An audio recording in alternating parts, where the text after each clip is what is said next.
તો સમુદ્રમાં પડેલા કન્ટેનરમાંથી રોયલ એનફિલ્ડ બાઇકો મળી આવી, પણ પછી લોકોએ જે કર્યું એ જોઈ તમે પણ અંત સુધી જોયા વગર રહી નહીં શકો. તો સમુદ્ર કિનારે એક ચોંકાવનારી ઘટના સામે આવી છે, જ્યાં એક મોટું કન્ટેનર અચાનક પાણીની અંદર પલટી ખાઈ ગયું. આસપાસના લોકો દૂર દૂરથી આ દ્રશ્ય જોઈ રહ્યા હતા. કોઈને સમજાયું જ ન હતું કે અંદર શું હશે, પણ જેમ જેમ કન્ટેનર ખુલ્યું ત્યાં હજાર લોકોની આંખો ખુલી ગઈ, કેમ કે અંદર હતું રોયલ એનફિલ્ડ જેવી મોંઘી બાઇકોનો જથ્થો. અને આ ખબર ફેલાતી થોડા જ સમયમાં ત્યાં લોકોની ભીડ જમા થવા લાગી.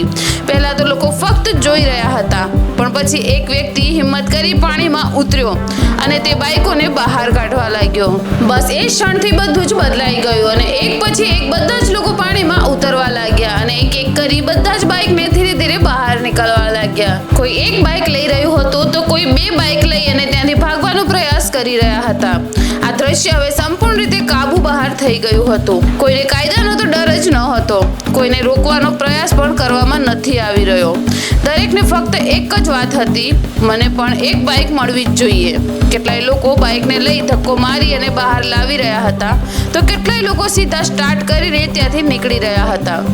આ બધું જોઈ લાગતું હતું કે જાણે કોઈ ફિલ્મનું સીન ચાલી રહ્યું હોય. પણ અહીં આવે છે સૌથી મોટો સવાલ, શું ખરેખર આ થયું હતું?